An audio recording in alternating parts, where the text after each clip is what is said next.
Saudamos a todos os que participam do nosso grupo de Conexão Bíblica. Estamos aqui para mais um estudo juntos, na certeza de que entre nós está aquele que pode nos orientar nas coisas do reino dos céus, o Espírito Santo. E estamos tratando aí desse tema, o final dos tempos, né? Como o cristão se coloca nesse período, que é um assunto importante para nós. A gente vai tendo uma visão do que vem pela frente e de como é importante nós nos posicionarmos em relação ao mundo, porque o mundo tende para uma condição que está bem definida aí pelas Escrituras. Então, o final dos tempos, o livro do Apocalipse, traz uma série de informações. A gente não pretende dizer que vamos esclarecer tudo o que está no Apocalipse, como também não podemos esclarecer toda a Bíblia. Isso é uma coisa que cresce, que vai é uma palavra viva, né? A própria Escritura diz isso. Então a gente tem que estar atento, tem que estar buscando as respostas, e isso é o que nós estamos fazendo também no livro do Apocalipse. Vamos buscar as respostas, vamos ter a ajuda do Espírito Santo que vai estabelecendo as bases. E cada vez que a gente persevera nisso, vai crescendo e vai tendo um entendimento cada vez maior, porque tudo é revelação de Jesus Cristo. Bom, vamos nos colocar na presença de Deus, em nome do Pai, do Filho e do Espírito Santo, orando para que o Espírito de Deus conduza este nosso pequeno momento aqui juntos no entendimento da verdade, que Ele possa trazer luz a esta palavra, porque sabemos que ela é coisa viva, né? Então, Senhor, dá-nos a vossa paz no coração e, ao mesmo tempo, Senhor, essa sabedoria que vem do Teu Espírito. Tudo isso pedimos para quem está ouvindo e para quem vai falar também, para que a palavra possa fluir e possa atingir os propósitos que estão no coração de nosso Senhor Jesus Cristo. Amém. Bom, nós já tratamos do livro do Apocalipse, de uma primeira parte. Eu até preparamos aqui um diagrama, né, geral do livro, e que vai ajudar a gente a familiarizar-se com esse livro. É um livro bem mais complexo que os outros, porque está falando de coisas futuras, né? E não tem paralelos. Então, é bom ir tomando consciência das etapas bem nitidamente. Então esse diagrama no comecinho aí a gente vai repetir aqui nas próximas fases, né? Porque vai ajudar a gente a ter uma visão do que nós estamos tratando e ao mesmo tempo ir crescendo nas revelações, né? O livro do Apocalipse começa trata do período que vai desde a primeira vinda de Cristo lá em Israel, né, quando ele se manifestou lá, aqui está a primeira vinda, onde ele veio para a descendência de Abraão, para os judeus, né? E depois, então, dessa primeira vinda, isso se estende para toda a humanidade. Então vai desde esse período até a segunda vinda de Cristo. A segunda vinda, a Bíblia mostra que ela vem em dois estágios, né? Um para a igreja, como ladrão, é Jesus vindo, esse como ladrão é o termo usado na Bíblia, né? Ele vem no escuro, vem para aqueles que têm olhos para ver e ouvidos para ouvir, né? São os que estão, daqueles que estão vivos, são aqueles que estão sintonizados com o Espírito Santo, e dos que morreram em Cristo são aqueles que já foram conformados à natureza de Cristo. É para estes essa segunda vinda como ladrão, né? Mas logo na sequência, pouco depois, vem uma segunda vinda e aí sim para as nações, onde todo olho o verá, e a Escritura diz, mesmo aqueles que o transpassaram. Então, a segunda vinda ela tem esses dois estágios, né, que são próximos. A diferença entre um e outro são 3 anos e meio, que em várias passagens da Bíblia fala em 3 anos e meio, ou 42 meses, ou 1.260 dias, são termos aproximados que demonstram um período definido entre a vinda de Jesus para a igreja como um ladrão, igreja, ou seja, aqueles que se converteram, tanto os mortos quanto os vivos, porque é o período da primeira ressurreição, e depois, então, a vinda para as nações como um todo, aí na iminência do juízo final, que está aqui, ó, que vai acontecer com a segunda ressurreição. Então, vocês estão vendo que é um assunto bem pesado, bem cheio de mistérios, né? Mas a gente tem sempre aquele auxílio especial, né? Isso é para todo cristão, tá? É a presença do Espírito, a leitura com reflexão da palavra que vai nos ajudar, né? Então, assim, falando só para começar hoje, não vamos entrar em muitos detalhes, né? Mas a gente pode dividir todo esse livro do Apocalipse, que vai aqui desde a primeira vinda até a segunda vinda para as nações e até a segunda ressurreição, né? E até a Jerusalém Celeste, que vem aqui depois de tudo isso, né? Essas etapas têm etapas bem nítidas aqui, né? Uma primeira etapa de abertura de 7 selos, que acontece com a visão da corte celeste, que nós vamos tratar hoje, né? Então, a abertura dos 7 selos, na sequência vem 7 trombetas e depois 7 taças. Então, isso é para você já ir se acostumando. 7 selos têm uma função, e esses selos nós vamos entender, o selo, o que está selado e que vai ser aberto, certo? Depois as 7 trombetas, que é uma espécie de proclamação, e depois as 7 taças, que é uma consumação, né? Taça é aquilo que você vai consumir, que vai engolir. Os 7 selos é liberação de poder para um propósito. As 7 trombetas é anúncio de um evento importante que vai acontecer, que é justamente a segunda vinda, né? E depois as 7 taças, então, é a consumação do juízo. Essas 3 etapas principais, né, que compõem o núcleo do Apocalipse. Antes disso, tinha a carta às igrejas, tem toda a instrução para a igreja. Depois disso, vai tratar da Jerusalém Celeste, do reino eterno de nosso Senhor Jesus. Mas o cerne aí de tudo, então, são essas 3 etapas: a abertura dos selos, as trombetas e as taças, tá? Nós vamos entender isso com o passar dos dias aí da nossa palestra, né? E aí, então, vamos nos familiarizando com isso. Por isso que hoje é bom a gente ver essa tela e depois você prestar atenção sobre ela, né?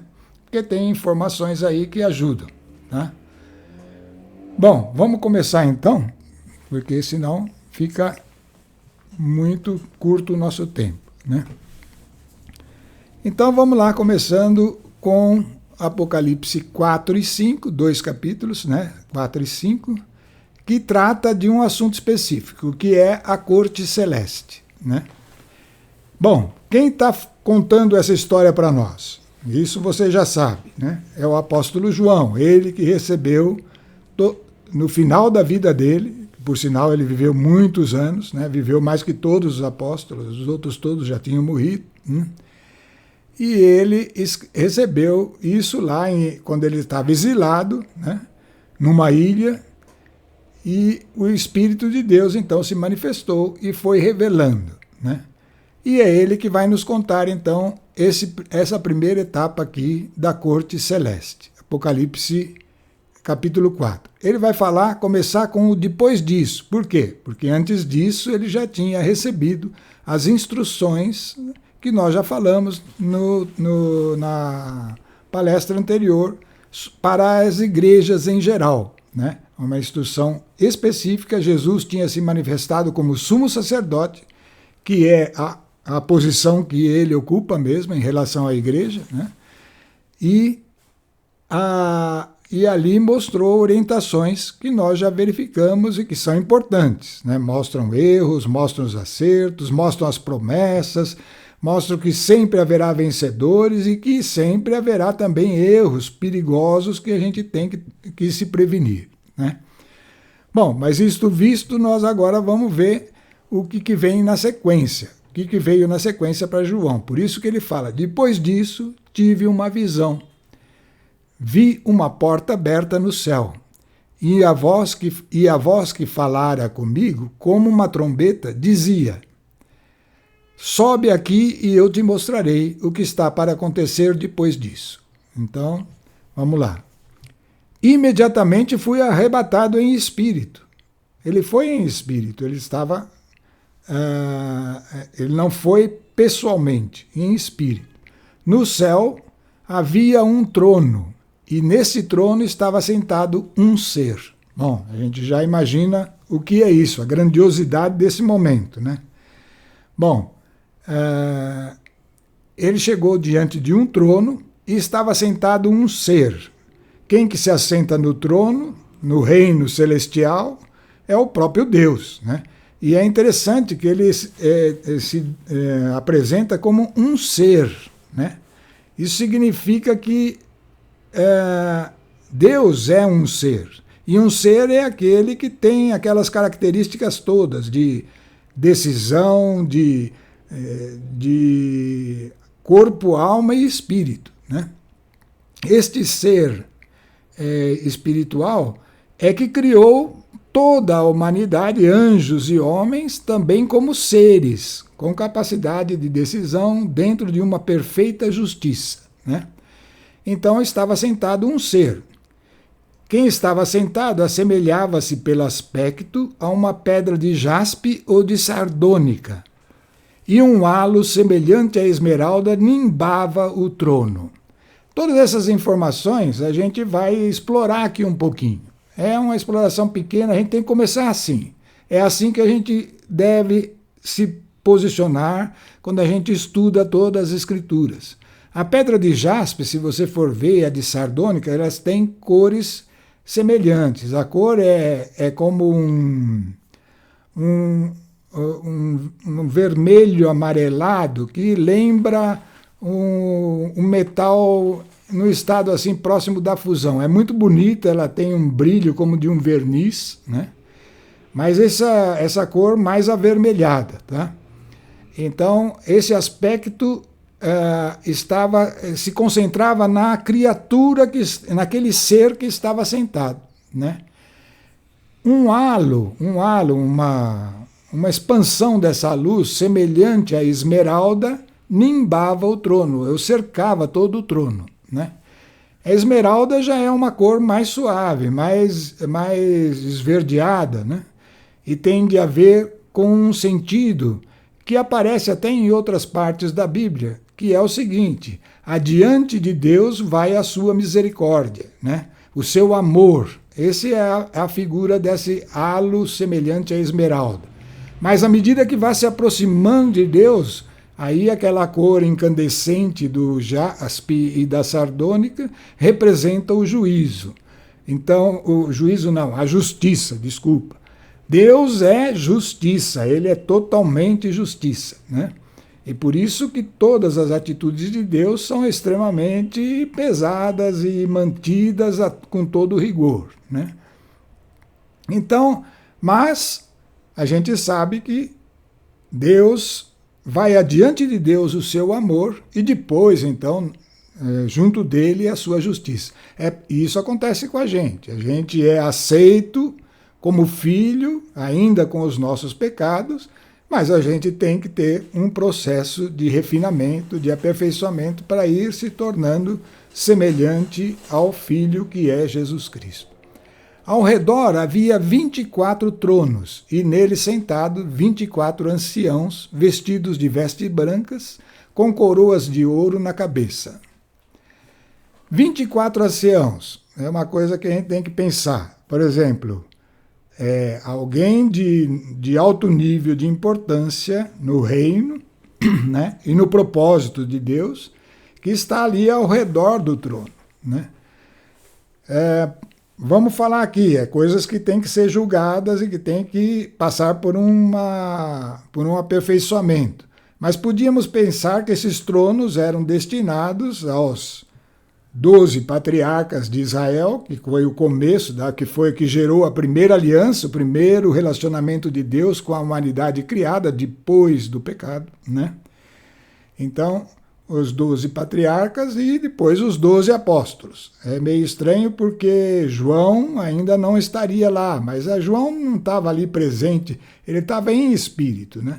Então, essas coisas daí são alguns mistérios, mas provavelmente tem a ver com os 12 apóstolos e os 12 patriarcas de Israel, né? Porque são as bases das duas grandes alianças com Deus, né? Os anciãos vestidos de vestes com coroas de ouro na cabeça. Do trono saíam relâmpagos, vozes e trovões. Isso daí é sinal de uma tremenda energia, né? Relâmpago, o som do trovão, o ruído, tudo mostra um poder, uma energia concentrada.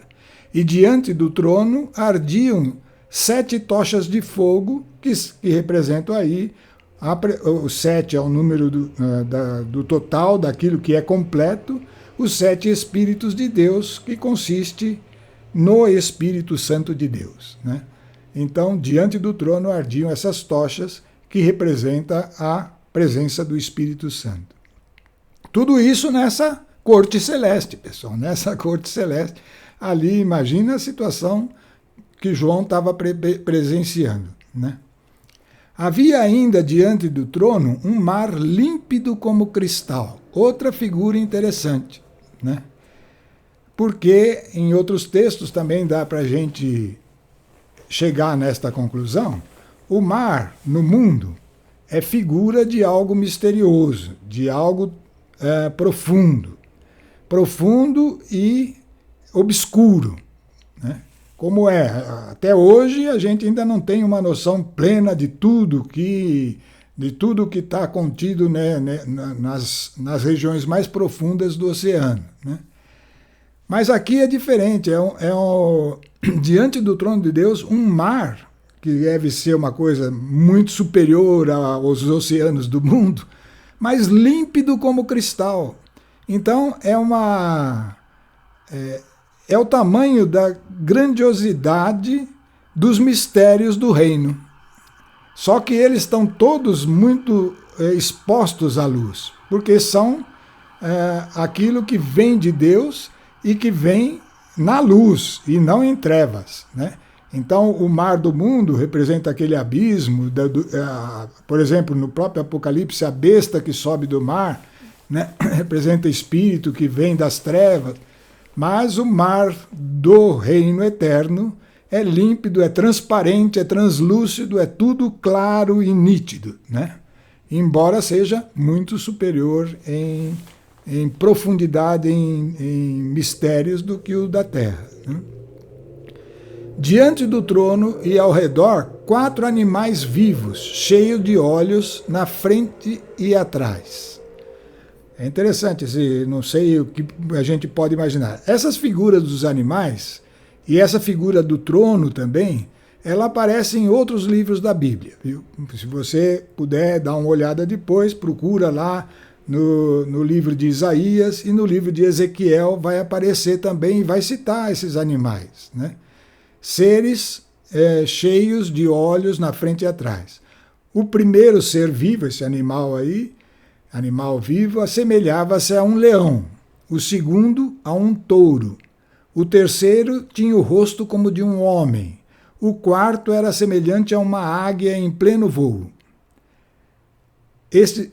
Uma águia em pleno voo. Vamos entender um pouquinho disso aqui, pensar um pouquinho sobre isso. Então, o primeiro assemelhava-se a um leão, tem algo a ver com aquela postura do leão de realeza. O leão, até a própria, aqui no mundo mesmo, elegeu o leão como aquele que é o rei dos animais, né? O leão. Então, é uma figura que dirige para essa conclusão, né? Parece, assemelhava-se a um leão, que é a realeza, o segundo a um touro, que representa a força, o terceiro tinha o rosto como de um homem, que representa a sabedoria, e o quarto era semelhante a uma águia em pleno voo, que representa a agilidade e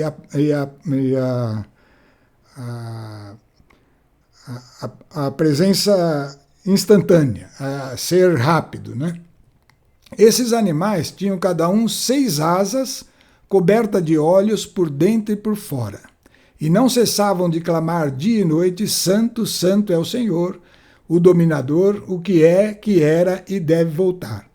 Nós estamos aí diante de coisas que a gente não está falando aqui, mas é tudo coisa para ficar aí como uma introdução. Você tem que guardar isso e ir observando as escrituras e lendo para ir formando ideias mais aprofundadas, tá? Esses animais podem ser vistos como uma extensão de Deus, né? Porque eles têm algumas características importantes que vale a pena realçar, né? Tem esses 4 aspectos primeiro aí, que é da realeza, da força, da sabedoria e da agilidade, mas tem também olhos por dentro e por fora, que representa algo que nos diz de onisciência, né? Tinham também olhos, não cessavam de clamar. Espera aí, onde está a questão das asas? Esses animais tinham 6 asas cobertas de olhos. 6 é o número dos dias da criação. E cobertas de olhos, então, é a onisciência de tudo, desde o início. As asas é como que estar acima da criação, é a ciência de tudo que foi criado, né? E os olhos, as asas é assim, é como se ele tivesse acesso a toda a criação, e os olhos por dentro e por fora é a capacidade de estar ciente. Então, os animais têm algo a ver com a onisciência e com a onipresença, né? Não cessavam de clamar dia e noite, então, isso é a consciência da santidade do Deus dominador, e que é, e que era e que deve voltar, né? Clamavam: Tu és digno, Senhor, nosso Deus, de receber a honra, a glória, a majestade, porque criastes todas as coisas, e por tua vontade é que existem e foram criadas, né? Então, o tempo todo essa consciência está presente ali de que tudo foi feito por Deus, né? E a Ele pertence a honra, a glória e a majestade, porque criou tudo o que nós conhecemos e tudo o que vamos conhecer ainda, né? Vi também, na mão direita do que estava assentado no trono, um livro escrito por dentro e por fora, selado com 7 selos. Aqui começa uma parte importante, né, do texto, aí, mais assim focada na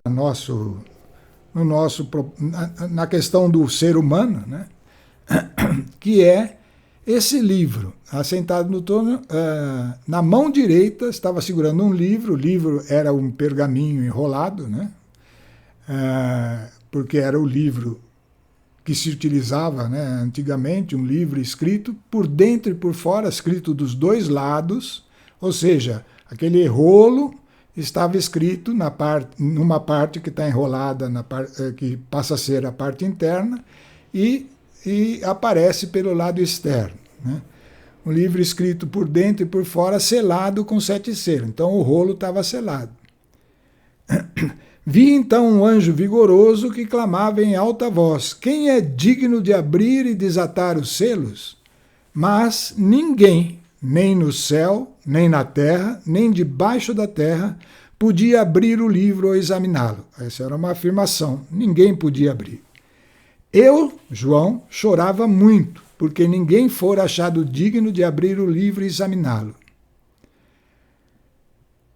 Então um dos anciãos me falou: não chores. O leão da tribo de Judá, o descendente de Davi, venceu para abrir o livro e os seus 7 selos. E eu vi no meio do trono e dos 4 animais, e no meio dos anciãos, um cordeiro de pé, como que imolado. Tinha ele 7 chifres e 7 olhos, que são os 7 Espíritos de Deus enviados por toda a terra. Então, vamos entender isso aí. Isso aí é um ponto importante para nós, tá? Então, existia um livro que estava selado, e esse livro tinha algum propósito. Se nós olharmos as alianças de Deus com os homens, elas foram feitas para atingir o propósito da criação. Quando Deus criou Adão, ele criou Adão para gerar filhos para Deus, por meio, façamos o homem a nossa imagem e semelhança, né? Então, era para que Adão se tornasse capaz de multiplicar os filhos de Deus, né? Junto com Eva, né? Esse era o propósito inicial. E esse propósito inicial, ele era justo, embora Deus, na sua onisciência, sabia que haveria aquele anjo que viria em condição de engano e faria com que Adão pecasse. Deus sabia disso, mas de qualquer forma ele cumpre a justiça rigorosamente. O propósito era para Adão. Só que no momento em que Adão, que vai gerar toda a humanidade, a partir dele vai ser gerada toda a humanidade, portanto ele tem um vínculo com todos os que dele foram gerados, e Adão pecou contra Deus. Ele ouviu Satanás e não ouviu Deus, caiu no engano, né? Naquele engano, e isso era uma coisa que impedia, então, que tornou esse propósito de Deus de gerar os filhos, tornou esse propósito impossível de ser realizado, a menos que houvesse alguma alternativa, e essa alternativa foi justamente gerar um novo Adão. Um novo Adão agora viria pagar o preço do pecado de toda a geração do primeiro Adão. E esse então é Jesus Cristo, por isso que ele é digno de romper os selos e de reatar então aquele processo, aquele plano de Deus inicial de gerar filhos para a eternidade, né? Filhos junto dele e unidos a ele. E isso agora só pode acontecer por meio desse novo Adão, né? Então, é por isso que João chorava, porque sentia algo dentro dele que era a perda total, né, da possibilidade da eternidade, enquanto que se manifesta então Jesus e vai lá e toma o livro, né? Vi no meio do trono e dos 4 animais, e no meio dos anciãos, um cordeiro de pé como imolado. Tinha ele 7 chifres e 7 olhos, que são os Espíritos de Deus enviados por toda a terra.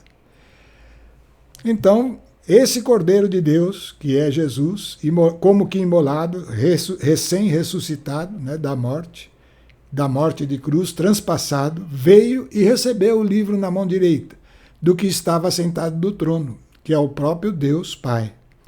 Quando recebeu o livro, os 4 animais e os 24 anciãos prostraram-se diante do cordeiro, tendo cada um uma cítara, um instrumento de cordas, e taças de ouro cheias do perfume, que são as orações dos santos. Então, olha lá, tudo isso diante de Deus, e tudo isso se cumprindo no plano de Deus, eterno de Deus, por meio de Jesus Cristo. Cantavam um cântico novo, dizendo: Tu és digno de receber o livro e abrir-lhes o selo. Por quê? Porque fostes imolado e resgatastes para Deus, ao preço do teu sangue, homens de toda tribo, língua, povo e raça. E deles fizestes para nosso Deus um reino de sacerdotes que reinam sobre a terra. Ele já afirma algo que vai se cumprir, né? Esse é o plano de Deus para nós, pessoal. Plano extraordinário que se cumpriu agora e que se renova em Cristo, né? Neste momento em que ele vem ao mundo, morre e ressuscita e começa então todo o processo da redenção da humanidade, daqueles que creem nele. Bom, continuando. Depois viu o Cordeiro abrir o primeiro selo. Então chegou a hora de abrir-se os selos. Vamos entender o que é isso. O selo é o seguinte, tudo que está contido naquele livro, vamos falar um pouquinho do livro. O livro era um rolo, né? Então tem a parte de fora que dá para ver o que estava escrito, que é visível, e a parte interna que não se vê. Uma do lado externo, outra do lado interno. Isso tem muito a ver com as duas alianças, tá? A primeira aliança era exterior, era uma aliança do fazer, que o homem tinha que obedecer uma lei que estava ali escrita e ele seguia aquela lei pelo esforço próprio, né? Então, essa é a parte externa do rolo. A parte interna do rolo veio com Jesus Cristo, que muda o homem não exteriormente, não por fazer as coisas, mas por ser. É uma mudança interior. De qualquer forma, tanto o plano para cumprir o propósito da primeira aliança como da segunda aliança se tornam efetivos a partir da obra de Cristo. Tá? Então, cada selo que vai se romper é um poder que vai ser liberado, para que se cumpra aquele plano de Deus, de gerar filhos na terra. E esse plano vai se cumprir dentro dos critérios de justiça. Portanto, em meio às situações deste mundo, né? E essas situações é que nós vamos começar a ver. Elas vão, de alguma forma, mesmo as situações mais terríveis, de morte, de destruição, elas estão contribuindo para o propósito que é gerar filhos para Deus, né? Então, vi o Cordeiro abrir o primeiro selo e ouvi um dos 4 animais clamar em voz de trovão, vem! E vi então aparecer um cavalo branco. Vamos ler essa parte até o fim e depois tirar alguma conclusão sobre ela, né? Apareceu então um cavalo branco. Seu cavaleiro tinha um arco, foi-lhe dado uma coroa e ele partiu como vencedor, o cavaleiro branco, para tornar a vencer. E quando abriu o segundo selo, ouvi um segundo animal clamar, vem! E partiu então outro cavalo, que era um cavalo vermelho, a quem o montava foi dado tirar a paz da terra, de modo que os homens se matassem uns aos outros, e foi-lhe dado uma grande espada. Quando abriu o terceiro selo, ouvi o terceiro animal clamar, vem! E vi aparecer um cavalo preto. Seu cavaleiro tinha uma balança na mão, vamos mudar a tela aqui, e ouvi então uma voz clamar no meio dos 4 animais, uma medida de trigo por 1 denário, e 3 medidas de cevada por 1 denário. Denário era um dinheiro, um valor em dinheiro. Mas não danifiques o azeite e o vinho. Isso significa algo relativo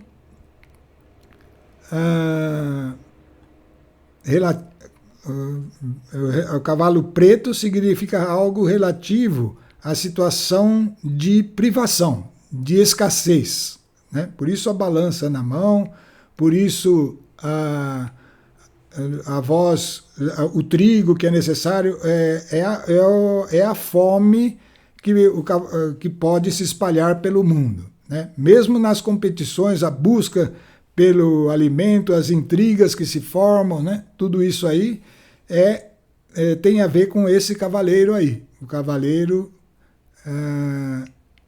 preto, né? Esse cavaleiro preto. Aí ouvi então uma voz clamar no meio, uma medida de trigo, tal, nós já lemos, né? Vem e vi ouvi então, quando abriu o quarto selo, ouvi então a voz do quarto animal que clamava: vem, e vi aparecer um cavalo esverdeado. Seu cavaleiro tinha por nome Morte. A região dos mortos o seguia. Foi-lhe dado poder sobre a quarta parte da terra para matar pela espada, pela fome, pela peste e pelas feras. Então esse cavaleiro é o que concentra a questão da morte, né? Vamos entender um pouquinho melhor aqui desde o começo. O cavalo branco, então, é o vencedor, é aquele que vai restaurar, vai abrir a possibilidade que estava dada para Adão, o primeiro Adão, e é, portanto, o evangelho percorrendo o mundo. Por isso que usa a figura do cavalo, vai percorrer o mundo, né? O cavalo vermelho são as situações de conflito entre os homens, né? Elas vão continuar existindo, vão estar no mundo, e mesmo essas situações, elas vão nos colocar em situação de decisão. Nos conflitos, eu fico a favor do lado da luz ou do lado dos meus interesses, né? Então, é isso que são a fonte das guerras, elas vão estar existindo no mundo. Esse cavalo continua percorrendo o mundo, né? Cavalo vermelho. O cavalo preto, a situação de fome, de escassez, né? Por isso a balança na mão e tudo mais. E o cavalo esverdeado é o resultado dessas guerras que provocam a morte, dessa escassez que podem provocar a morte também, né?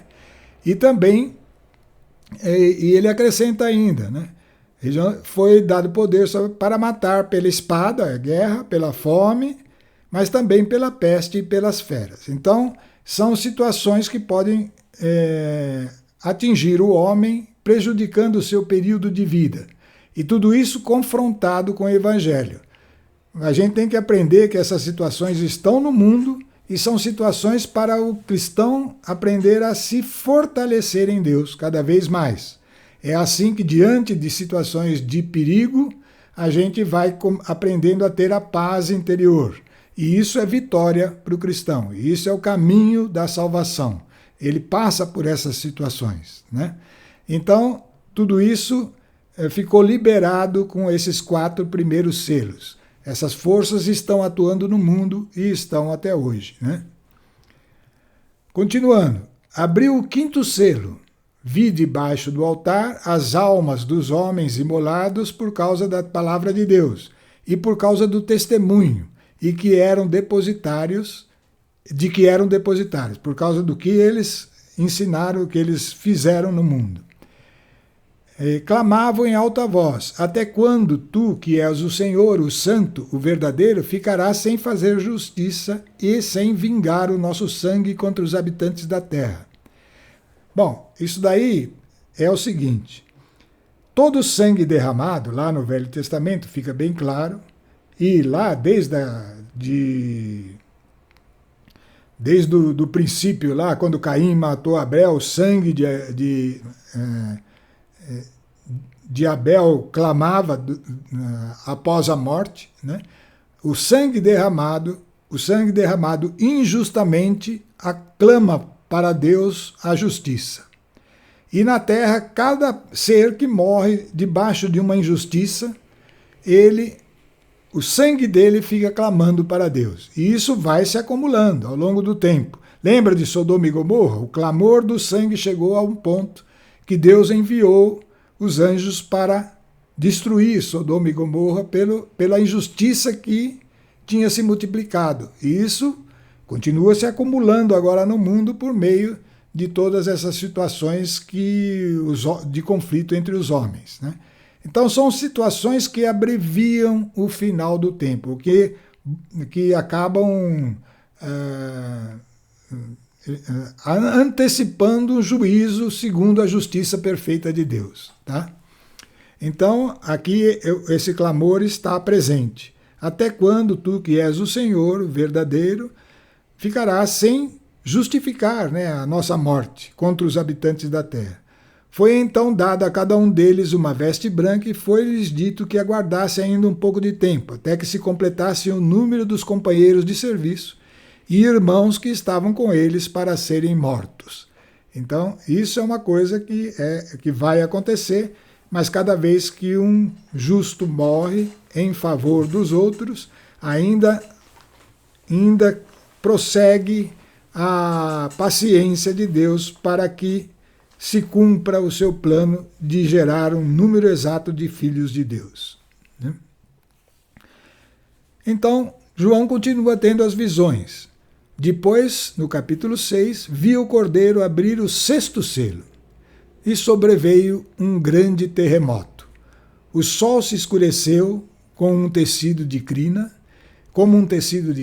a lua tornou-se toda vermelha como sangue, as estrelas do céu caíram na terra, como frutos verdes que caem da figueira agitada por forte ventania, o céu desapareceu como um pedaço de papiro que se enrola, e todos os montes e ilhas foram tirados de seus lugares. Então os reis da terra, os grandes, os chefes, os ricos, os poderosos, todos, tanto escravos como livres, esconderam-se nas cavernas e grutas das montanhas. Diziam às montanhas aos rochedos: caí sobre nós, e escondei-nos da face daquele que está sentado no trono e da ira do cordeiro, porque chegou o grande dia de sua ira, e quem poderá subsistir? Bom, estamos aí diante do sexto selo, né? Que é justamente o poder que vai estar manifestando-se com o juízo final. Né? O juízo final sobre, não do julgamento dos homens que estarão ressuscitando, mas o juízo sobre toda a criação, o abalo final deste mundo aqui. Então, antes desse abalo, serão tirados da terra todos os que estão em Cristo, né, que é o arrebatamento, tudo, mas isso a gente vai ver na sequência do livro. O importante é saber que este abalo ele é precipitado pelas injustiças, ele vem e vai acontecer ao seu tempo, né, mas é o final. A justiça de Deus vai se cumprir e toda a injustiça vai ser punida, e justamente o juízo da criação é que está simbolizado nesse grande terremoto e nessa situação final, que é o dia do juízo. Né? Bom, Apocalipse 7, depois disso vi 4 anjos que se conservavam em pé nos 4 cantos da terra, detendo os 4 ventos da terra. Então isso daí é uma figura, óbvio, mas estamos falando do seguinte, na totalidade da terra, que é o norte, sul, leste e oeste, né, 4 anjos, eles estão observando e estão detendo os 4 ventos da terra para que nenhum vento soprasse sobre a terra, sobre o mar ou sobre árvore alguma. E vi ainda um outro anjo subir do oriente que trazia o selo do Deus vivo. Então tinha algo que tinha que ser feito antes de se manifestar esse juízo final sobre a criação. Né? E pôs-se a chamar em voz retumbante os 4 anjos, aos quais foram dados danificar a terra e o mar, dizendo: não danifiqueis a terra, nem o mar, nem as árvores, até que tenhamos assinalado os servos de nosso Deus em suas frontes. E ouviu então o número dos assinalados.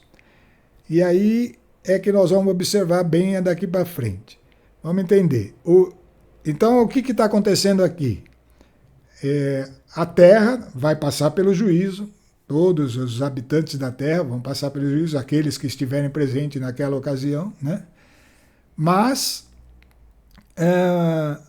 antes disso, devem ser assinalados na testa todos os servos de Deus em suas frontes. Ouvi então o número dos assinalados. Vamos ver aqui quem são esses. 144 mil assinalados de toda a tribo dos filhos de Israel. Então aqui é uma distinção que está dada não aos gentios, mas aos descendentes de Abraão, aos israelitas. E esses assinalados têm um número exato, que é 144 mil, né? 12 de cada uma das 12 tribos, 12 mil de cada uma das 12 tribos de Israel. É lógico que pode ser um número simbólico, mas que representa um número exato, que vai de judeus que vão estar assinalados e vão estar livres, vão ser separados no momento do juízo, né? Mas continua ainda, não foi só isso que estava sendo liberado com este selo, né? Depois disso, vi uma grande multidão, que ninguém podia contar, agora sim, de toda a nação, tribo, povo ou língua. Conservavam-se em pé diante do trono e diante do cordeiro, de vestes brancas e palmas na mão, e bradavam em alta voz: a salvação é obra do nosso Deus, que está assentado no trono, e do cordeiro. Todos os anjos estavam ao redor do trono, dos anciãos e dos 4 animais, prostravam-se de face em terra diante do trono e adoravam a Deus, dizendo: Amém, louvor e glória, sabedoria, ação de graças, honra e poder, e força ao nosso Deus pelos séculos dos séculos. Amém. Então, a multidão que ninguém podia contar, de toda a nação, tribo, povo ou língua, são os cristãos que chegaram à condição de ser separados do juízo final e, portanto, participarem da natureza de Deus como filhos, né? Entrar no reino eterno como filho. Isso é uma antecipação do que vai se cumprir, né? Então, é uma grande multidão. Nós vemos aí que as 2 alianças têm os seus frutos, né? Na anterior, os 144 mil, que são de Israel. E na nova aliança, uma multidão que ninguém podia contar, embora seja um número exato, né? É um número exato. Mas é muito mais porque é todo o período da igreja, todo o período que nós estamos vivendo, e porque essa conversão de Israel, que vai gerar estes 144 mil, ainda não se cumpriu, né? O Apocalipse vai mostrar isso para nós, tá? Então, mas eles têm a promessa, né? Pode olhar lá nas cartas de Paulo, vai falar que depois que entrar a totalidade dos cristãos, ou seja, que forem salvos, então Israel em peso se converterá, e isso está representado no número 144 mil.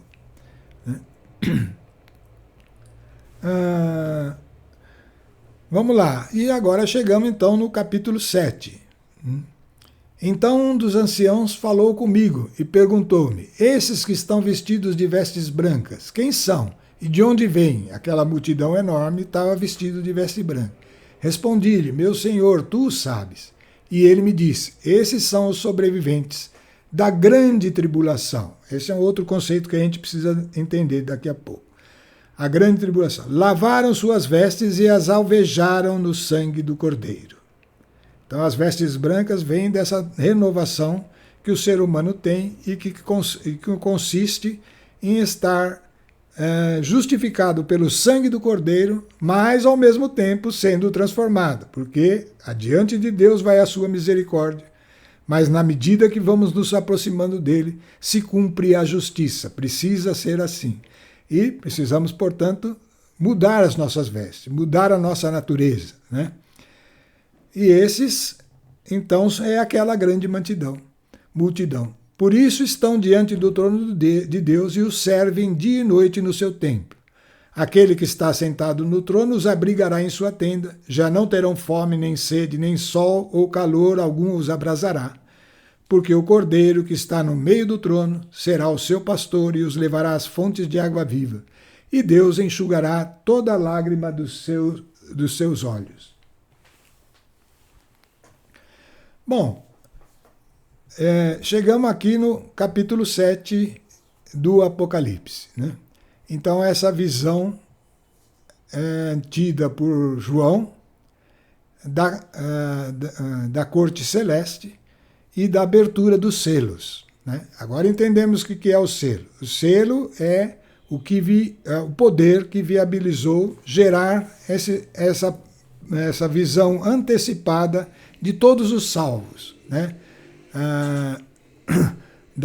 dos 144 mil, que são as tribos de Israel, e depois de todos nós, que somos os cristãos, aos quais a porta se abriu e Israel está lá esperando para que se cumpra a parte deles, né?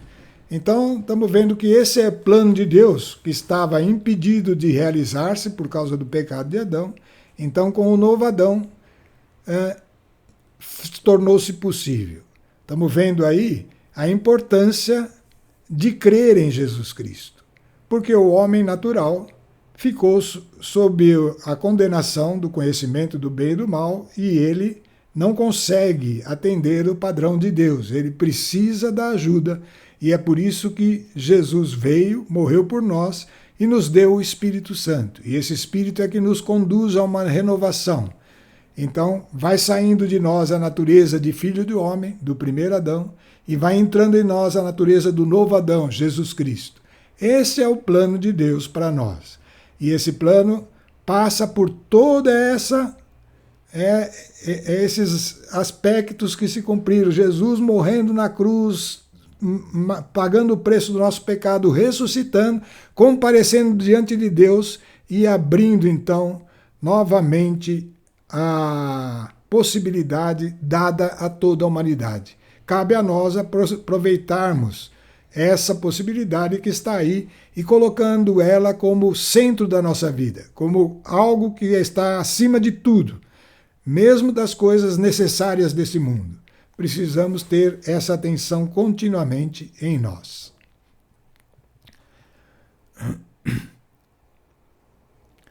Quando enfim abriu o sétimo selo, então agora o sétimo selo, fez-se silêncio no céu durante meia hora, e vi os 7 anjos que assistem diante de Deus. Foram-lhes dadas 7 trombetas. Adiantou-se outro anjo e pôs-se junto do altar com um turíbulo de ouro na mão. É um recipiente de ouro. Foram-lhe dados muitos perfumes para que oferecesse com as orações dos santos no altar de ouro que está diante do trono. Então, uma oferenda dentro desse recipiente de ouro, né, que continha as orações dos santos, né? A fumaça e o perfume subiu da mão do anjo com as orações dos santos diante de Deus. Depois disso, o anjo tomou o turíbulo, encheu com as brasas do altar e lançou-os por terra, e houve trovões, vozes, relâmpagos e terremotos. Então os 7 anjos que tinham as 7 trombetas prepararam-se para tocar. Então, atenção, agora significa o seguinte: está para acontecer algo importante, né? E esse algo importante vai ser anunciado. Os 7 selos liberou todo o poder para que se cumpra o plano de Deus para toda a criação, para a humanidade, né? E isso vai se cumprir plenamente, como nós vimos na primeira tela lá de hoje, né? Quando Jesus voltar.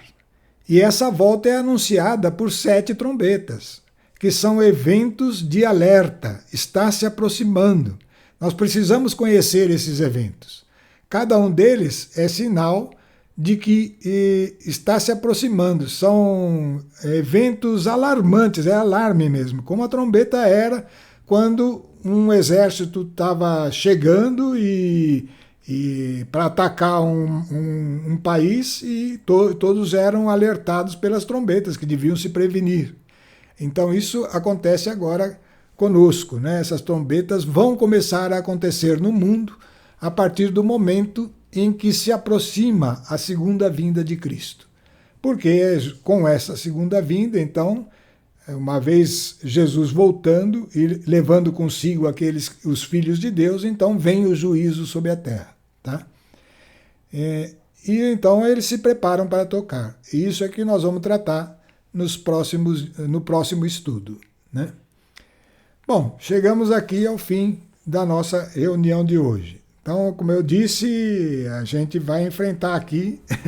É bem mais fácil você pregar as coisas do Evangelho, as coisas mesmo do Velho Testamento, que são ensinamentos também apontando para o Evangelho de Jesus Cristo.